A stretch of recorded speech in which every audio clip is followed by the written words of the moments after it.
Here, sorry. John, just so you know, I can hear like some kind of buzzing in the background of your. I hear it too. It's probably me. Tell me if it goes off. Are you talking now, Rocky? Rocky. He muted himself, I think. I muted it. Oh, okay. You might want to redo the restart, John. I see you got live going there. It's definitely you. I'll just trim this. We're not live, so I'll just cut this intro off. Okay. That's not a big deal. Yeah, if I end it, then we have to give you a new link and everything. Oh, yeah. So it is Rocky then. Yep. Yeah, I'll mute it until I come on. It's my computer, and I still haven't ordered me one. I got to get me a new one. Okay. Not a big deal. All right, so I'll say 3 here again, and then we'll start. So I'm waiting for it to hit a minute.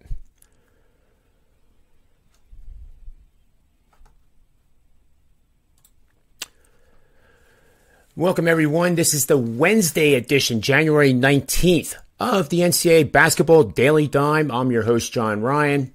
This show is powered by the Predicted Playbook and presented by SportsMemo TV. Make sure you like the show if you like it, and make sure you subscribe and nail that bell, because then you'll get every single show we produce in every single sport year-round. So I'm joined by my 2 regular co-hosts and buddies, Rocky and Buster. Rocky is, how many times do you hear a guy having a bad weekend or a losing weekend in the NFL, and he's still hitting 70% winners against the spread? I mean, that's what Rocky has done. Buster, he's on a 16-4 run, and I'm a distant third, if even that. It's like they're 1-2, and I'm 10th. I feel like I'm getting lapped by these guys, and I went 4-0 in the NFL. So, welcome to the show, guys, and really happy that you're on these big, huge, long-term winning streaks. But we're here to talk about basketball, and we're going to get right at it. And we're going to talk about the first game, which is Buster's game. And that is in the ACC. No, it's not. It's in the Big Ten. It's in the Big Ten. Rocky's in the ACC. I'll get it right, guys. I'll get it right. It's early morning on Wednesday, so I'm still getting the brain cells moving. But we're looking at the Rutgers Scarlet Knights taking on the Iowa Hawkeyes. And the Iowa Hawkeyes are obviously on the road. They're playing at the Rutgers Athletic Center, 8:30 p.m. Eastern Standard Time. For the tip-off, the total right now I see at 151. Rutgers is a 3.5-point home dog.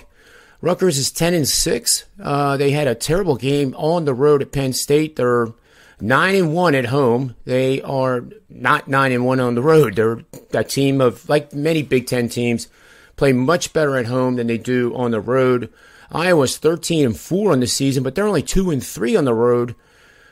It seems like this might be a live barking dog, Buster, with Rutgers at home getting 3.5. Tell us where the best bet is. Well, John, doing these videos, you actually know me quite well. We'll be going with Rutgers here plus the 3.5. It's the same situation last week when we did our first college basketball video, me and John. Unfortunately, Rocky was under the weather, so he couldn't join us in our winning video. We both won quite easily. Same situation I got here today. Last week we gave you Notre Dame, and it's one of these favorite situations that we use. This week, this will be Iowa's second road game. They won their first road game, and they basically, for Iowa, they win. They were up 23 points in that second half to Minnesota. Minnesota fought all the way back. They were down only 3, and then Iowa ended up pulling out the game. We like that kind of stuff for that. And for years, we've been using the second road for these teams and taking, as long as there's an underdog and the home team is a good home team. It doesn't always work. So, but in this situation, we've picked this game out, and both these teams, like I said, now they're both off wins too. And it's just a bad sign to us when Iowa, now that was three days ago, now they come that second road, and we talked about it last week, being on the road and every conference is very tough, very tough. And Rutgers will be good and motivated. They beat Maryland the last game, and they need wins. They need wins to get into the tourney. As John mentioned, they're 10-6. They had a rough start to the season, but at home, they've had some really nice wins. They've beat Clemson, they've beat Michigan, and they've beat number 4 Purdue at home. For us here, this seems like a really live dog. And for John, as always, I'd like to give a little stat before we leave here. The underdog in this series between these clubs are 8-1 against the spread. So following the same situational play as last week, we're going to take Rutgers here plus 3.5, and we actually think that they win this game outright. Yeah, I like it quite a bit. Yeah, I'm always suspect with Iowa, especially on the road, because it just doesn't seem to be the same type of team. Their defense is always suspect, and I can't trust them on the road defensively, but they do score a ton of points. But I'm with you, Buster. This is a money line opportunity, at least a sprinkle, in my opinion. Yeah, and John, Rutgers really needs some signature wins, right? So if you get one against Iowa, their top 20 team, they beat number 4 Purdue. So, I mean, yeah, you need those wins when you get a chance, and they'll get a chance being in the Big Ten. There's a lot of good teams that are going to be coming through there that are ranked. So, but yeah, this is a big game for them, a lot bigger than it is for Iowa, in my opinion. I can't agree more. Great job, Buster. Let's move on to Rocky. Welcome back, Rocky. We held down the fort last week for you in your absence, and we're glad that you're back and that you're healthy, and that's always a good thing for anyone. So you're going to be talking about an ACC matchup here at McCamish Pavilion, 7 o'clock Eastern Standard Time for the tip. This is the Wake Forest Demon Deacons, who are currently 6th in the ACC, going up against the Georgia Tech Yellow Jackets. They're currently 15th in the ACC. They are 7-9 on the season, 5-10-1 against the spread, which is terrible. The over-under is 7-8-1. The Demon Deacons come into this fray 14-4 straight up against the spread, 10-8, and over/under an even 9-9. As a favorite, Demon Deacons are 12-1. The Georgia Tech finds themselves as a 2.5-point home underdog with a total of 140.5 points. Take it away, Rocky, and tell us where the best bet is in this matchup. Thank you, John. Good to be back for sure. Let's try to get us a winner here for Wednesday night. This is one of those games where you look at the line and immediately think Wake Forest is going to be the easy play here. Usually that means go the opposite way, and more times than not, you'll bring home the win. The early public opinion is the same here. They have jumped all over Wake Forest here. 69% of the public's on them right now. Public perception can mean a couple of different things. Usually you look at overall records. You got Wake Forest 14-4. You got Georgia Tech 7-9 this year. Or you can look at the previous game. I think some of the public play out there. So Georgia Tech's off a blowout loss at North Carolina. They lost 88-65 in their last game. Wake Forest is off a win at Virginia, 63-55, as 3.5-point dogs. So the public's probably looking at Wake Forest here. Wake Forest has North Carolina next, so we're hoping to catch them looking past the Yellow Jackets here, looking ahead to their upcoming home game against the Tar Heels. Georgia Tech has Florida State at home in their next game, but they have a week off before they play that game, so they should be fully focused here for this one. Georgia Tech's led by Michael DeVoe. He averages 19.3 points per game, along with Jordan Usher, who's scoring 15.3 points per game this year. Usher also leads the team in rebounding, averaging 7.2 rebounds per game. After missing a few games, center Rodney Howard is probable for this game for the Yellow Jackets. He'll give them a solid inside presence. He leads the team in blocks. He's second on the team in rebounding.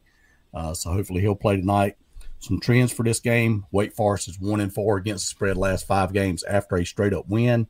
Wake Forest is 2-8 against spread last 10 road games against a team with a losing home record. Georgia Tech is 5-1 against spread last 6 games after a straight-up loss of more than 20 points. The home team is 20-8 against the spread of the last 28 meetings in this series. Georgia Tech is 18-3 straight up, 17-4 against the spread the last 21 games at home versus Wake Forest.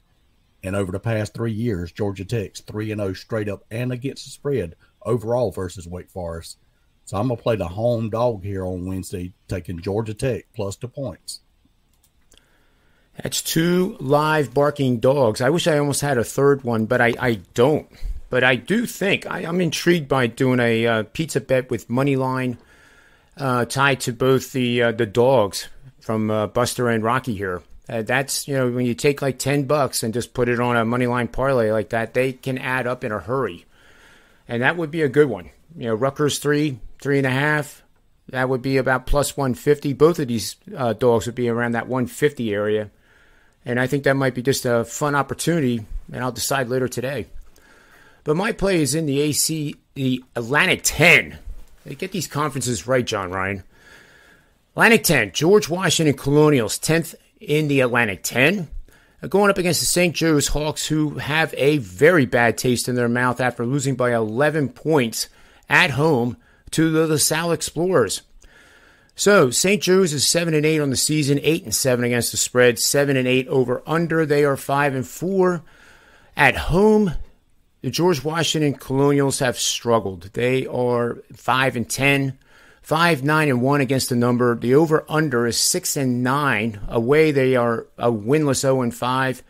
As an underdog, they're 2-8. So I think you know where I'm already going with this. It is the St. Joe's Hawks.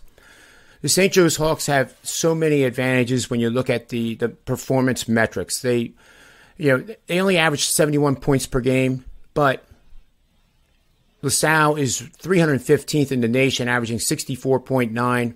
They are 307th, making just 41% of their field goal attempts. Free throw percentage, they are a dismal 66% from the charity stripe, ranking 316th. Assists per game, they don't move the ball around hardly at all, especially in the half-court offense. 320th, averaging just 11 assists per game. And St. Joe's is not a team that's going to be in the tournament, folks, but they are vastly better than the George Washington Colonials. And they're coming off a loss, like I said, of 11 points to a conference rival and also Philadelphia, Big Five rival. So I think they're going to have an increased focus in tonight's game, and it's backed by what I know Rocky and Buster, especially Buster, like some of my angles. So the angle in this one is you're going to bet against road underdogs, 3.5 to 9.5 points. This line opened at 10. It's now at 9, and I think it will probably drift lower. But if it gets up to 10, it doesn't disqualify this bet because this system would not apply. But this system has hit 82% winners. You're going to bet against road underdogs, 3.5 to 9.5 points after a home game where both teams scored 75 or more points and now facing a conference opponent that is off a double-digit loss at home. 33-7, guys. That's 83% winners over the last 5 seasons. I am all over the St. Joseph's Hawks. So we're at the end of the show, gentlemen. I can't emphasize enough for the people that are listening how much we thank you for watching our shows, and seeing our growth rate go up exponentially is just amazing. It makes us more motivated to give you more content because we know that you appreciate it and we appreciate you. And also do yourself a favor, get over to SportsMemo.com and get on board one of these guys' subscriptions. They're running hot. As I said, Buster 16-4 in the NFL. The last 20 is ridiculous. Rocky, 70% after a losing weekend. I mean, how many losing weekends do you think the guy had to be at 70% for the season? So, when guys like this have a losing weekend, you want to get on board. That's when you want to get on board. So, that'll end the show, guys. So, on behalf of SportsMemo.com, the predicted playbook, always remember, bet with your head, not over it, and may all the wins be yours.